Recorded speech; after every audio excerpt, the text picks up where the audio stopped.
Well, good evening again, YouTube. This is Kenny here. I got kind of restless, couldn't sleep. So I figured what I would do is make a nerdy video about nerdy things that I currently have in front of me. Now, this is stuff that is kind of a prized possession, even though it may not be worth crap. But I love it nonetheless because it's childhood memories, passions of mine, mainly gaming related. In fact, it's all gaming related. Uh, so here we go.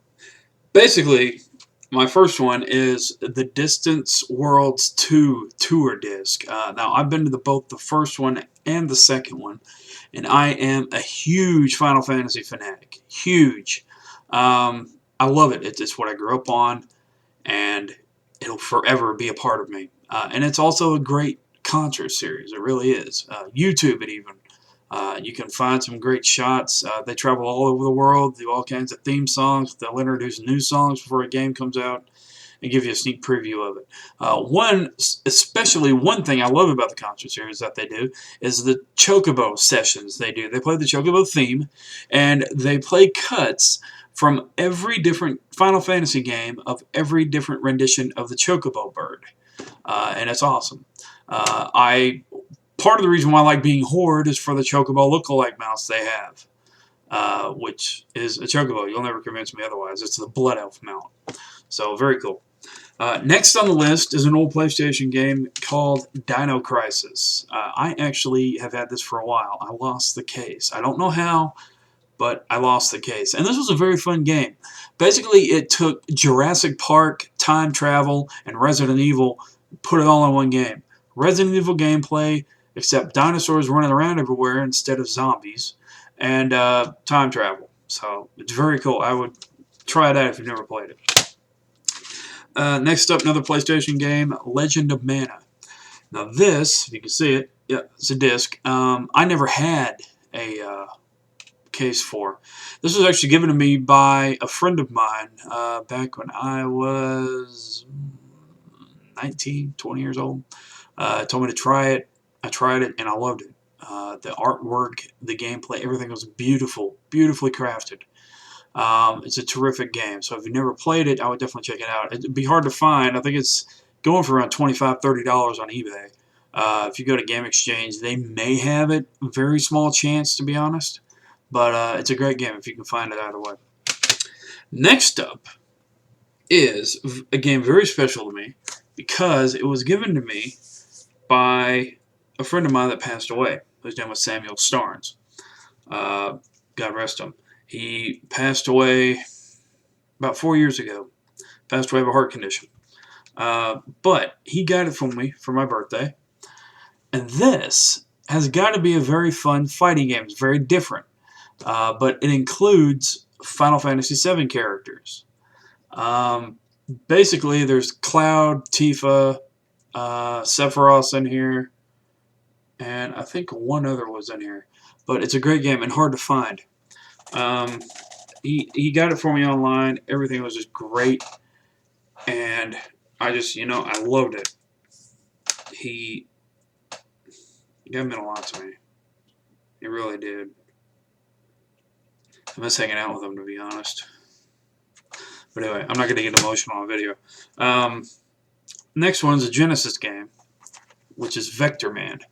I was able to find this in the box at Game Exchange, and I had to nab it. I loved this game. It was great. I remember beating it 2 or 3 times.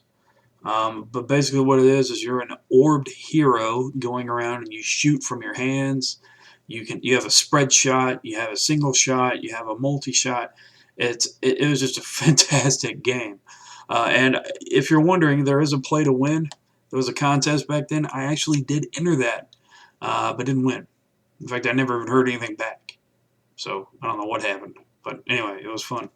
I'll have to do some research to see if anybody ever won that. But it was $25,000. How do you pass that up? Next, another one that is very prized and is actually worth some money.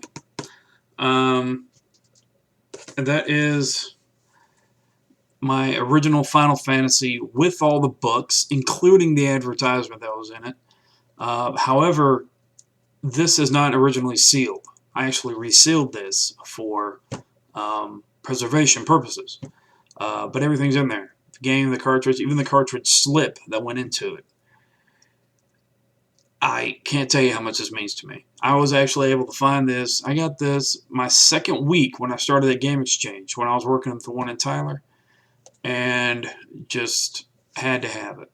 I mean, I grabbed it. It cost me $34.95 to get this, which is a steal compared to some of the prices I've seen on eBay. Oi. So, lastly, I'm kind of a big strategy guide fanatic. I actually had a big strategy guide collection back in the day before I had to sell them. Went through a hard time in my life financially. Everything went to hell. So I ended up selling my Final Fantasy collection, my whole PlayStation collection, most of my strategy guides. Back when Game Exchange bought them, they gave like 50 cents for them, $1 credit. And this was a very favorite game of mine on Nintendo 64. And that was Turok Dinosaur Hunter. I saw this up at Game Exchange, and the one here locally. I go there every so often, obviously, and I had to have it. Turok was probably one of the best shooting games and fun games on Nintendo 64, aside from GoldenEye, obviously. And I loved it. And the guide's in decent condition. It's got some hardening on the back, but other than that, I saw it and I had to have it. So, man, memories. Gaming memories, I'll tell you. Gaming's what kept me off drugs, kept me out of the streets, it kept me from hooking on the corner. But, gaming was a major part of my childhood. I am a major nerd. So, there you go. Anyway, that'll end it here. Show you kind of my gaming collection. It's nothing nothing major, nothing to really write home about, but some key things in here: the Final Fantasy, the Legend of Mana, that Ehrgeiz, God Bless the Ring. So there you go. I hope everybody has a good day and a good night, or good afternoon, or good morning, or good evening, whatever may be your time of day right now, and talk to you later. Thanks. Bye.